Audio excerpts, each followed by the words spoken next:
Hello everybody, how you guys doing? My name's Poison Ducky and we're going to have a Total War Warhammer 2 replay, me playing as the Tomb Kings, which is no real surprise.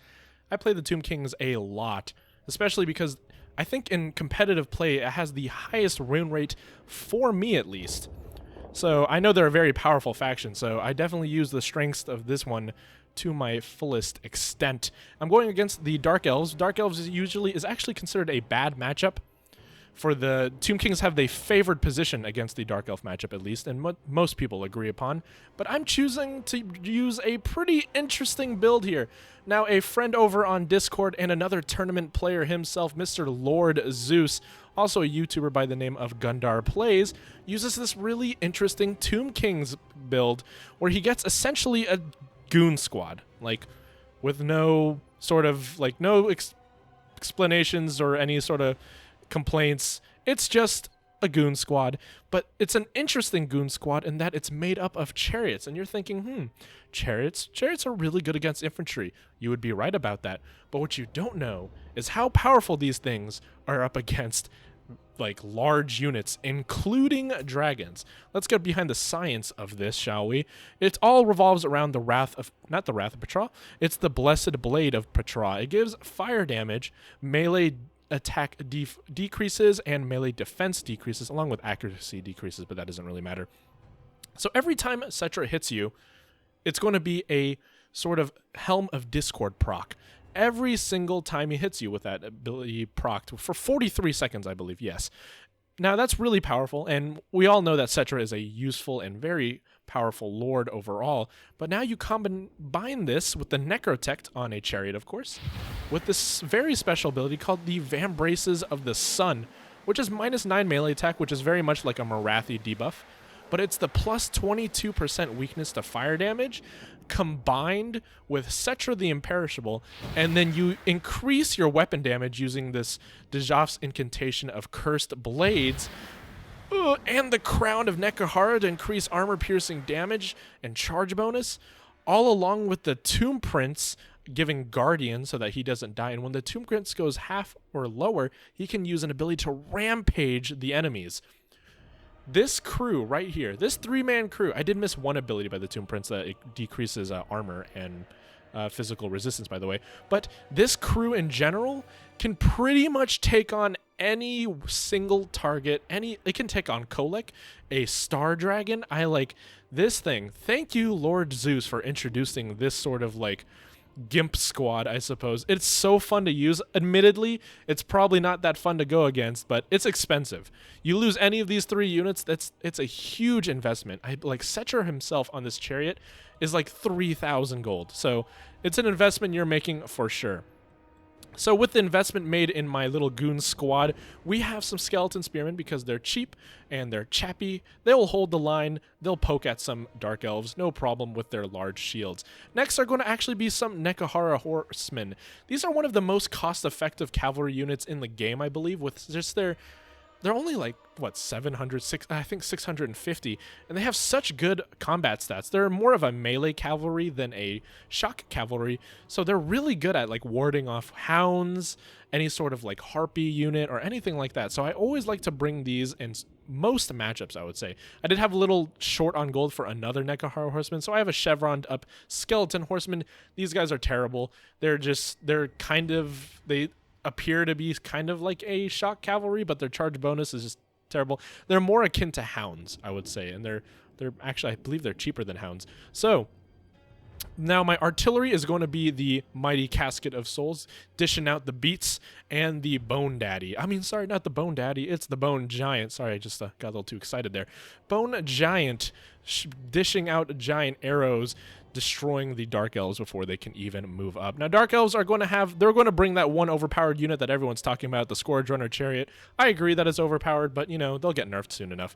2 units of Dark Riders with crossbows, some Dread Spears and Bleak Swords, along with a pretty powerful core of Blackguard Nagaron and the Sisters of Singing Doom, Regiment of Renown Witch Elves.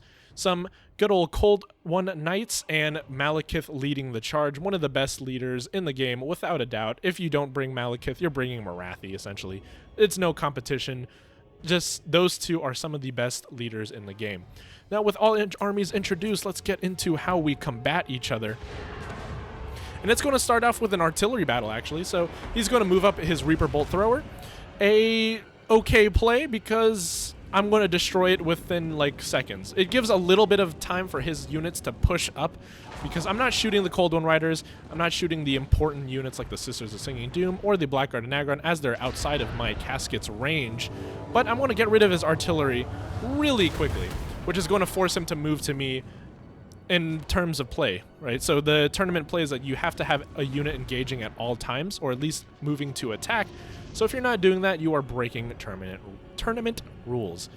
Now he's going to try to get a nice right-hand flank on me. I notice a Gaze of Malice. I try to move my skeletons out the way, and oof, that's some damage. Even avoiding it, that's like 10% right there. Which is, it's only a skeleton unit, so it could be a lot worse. Skeleton units are not worth that much. He just used a breath attack on me, and that's where the damage sits. Now it's at half health, but I fire a juicy arrow into Malekith, taking about 5% of its HP in just one shot. Now I'm going to be focusing down the Sisters of Singing Doom with my Casket of Souls as it fires its beautiful projectiles into this warp fire sky. Come on, I believe in you. Fire the cannon. Do it. There you go. And I'm going to do a little bit of like light skirmishing with my Nekahara Horsemen, trying to chase down, like sort of screen these Dark Riders with repeating crossbow. I did lose a lot of them models, but they didn't, at least they can't shoot their crossbows into my Casket or my Bone Giant.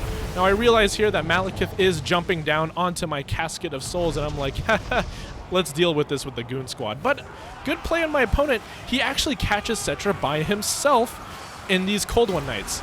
Now, look at how much damage Cetra did to these Cold One Knights. He has 20 kills on Cold One Knights, 2 units, and he is winning decisively against 2 units of anti-large armor-piercing units, and that's without the rest of his crew here. So I'm going to try to get a surround on Malekith, but Mr. Kifta is going to get him out of there, no problem. High mass, really powerful unit. Some charges from the Scourge Runner Chariots, and that's a really close quarters shot right there, but I just keep on peppering. I will pepper Malekith with these Bone Daddy shots over and over again, while my Skeleton Spearmen hold the line and just do their job and just hold them until they die. That's what skeletons are good for. Wow, Bone Giant just being on just a destruction tear, hitting every shot. I only have a few 8 shots left, but those are plenty enough shots to take out Malekith. Now, a really great Soul Stealer. I think the biggest weakness to this sort of build is that AoE magic like Soul Stealer, I would say Transmutation of Lead, and something like those sort of AoE very powerful spells that are good against single target entities are kind of the weakness to this build. So over a long period of time, it could be quite dangerous, but let's get into the charge. From just the charge alone, you kill 2 units of Cold One Knights, and they're going to rampage and run off very quickly with those units over there. Like, everyone, they're starting to get a little lower, as the Tomb Kings don't have very good healing options with a passive with their Lord of Nekahara. But look at how much damage they destroyed those Cold One Knights with no problem, and that's all their mobility gone in terms of powerful charging cavalry. They only have little Malekith back there and some Nagaron along with the Sisters of Singing Doom, but I've been peppering them with my Casket shots for quite some while, and they are very injured. Now I'm going to change my fire to the Blackguard and Nagaron, as they are dangerous, and they have more models, meaning I have a higher chance of hitting them. And my Skeleton Spearmen will continue to hold the line, as there's a huge gap right here in the center. But good old Cetra and the Goon Squad quite literally destroying everybody they touch. It's like a massacre. Whoever Cetra touches dies. And you know, it really works with, he's on the Chariot of the Gods after all. It's fitting that Lord Zeus, the player that at least showed this to me, is using the character that uses the Chariot of the Gods, right? Now he's going to use the Wrath of Petra. We're going to get rampaged here because of the Sisters of Singing Doom poison, and we're going to have a good old-fashioned pit fight. I'm going to use the Euseps incantation of, what was it called? Desiccation. It's making it so that they have decreased melee attack and melee defense. I did an overcast, so it's minus 40 melee attack, have you know. And pretty much anything in this blob will not hit any of my units, including the Spearman, which is quite nice. And that stacks with the sort of Blade of Petral's Helm of Discord proc. And that's going to make Malekith down to like 10% health, and that is drastic. Now he's going to do a good breath attack here. He's going to target my Tomb Prince. But look, I still have a very powerful core. A Bone Giant shot once again, just slapping Malekith in the face. And my crew, my goon squad, are home free to just cycle charge these powerful whatever's left of this Dark Elf army. And that's going to be a Pyrrhic victory. Didn't feel very Pyrrhic to me, but let's look at our unit stats as Malekith flies away, shattered from all those unit losses. Now, if you look over here, it's 59, 19, and 18 kills, which doesn't seem like a lot, but the High Elves only brought 700, about 800 units, but they just killed Malekith. They straight up fought a dragon on chariots, which are an anti-infantry unit, and they won. It was like ridiculous. I never thought that something like this would be used, but my goodness, it is the most, like, I was smiling from ear to ear when I was using this thing. It was like, man, using chariots to charge down a dragon and winning is just only in Total War Warhammer, ladies and gentlemen. Overall, really good game to Kafka. I did beat him over in the Eternal Challenger League qualifiers, but I did lose to P-Butter Special, which was, he did make it to the finals though, so I don't feel too bad. But overall, really fun game. Thanks for watching, guys, and I'll catch you guys later.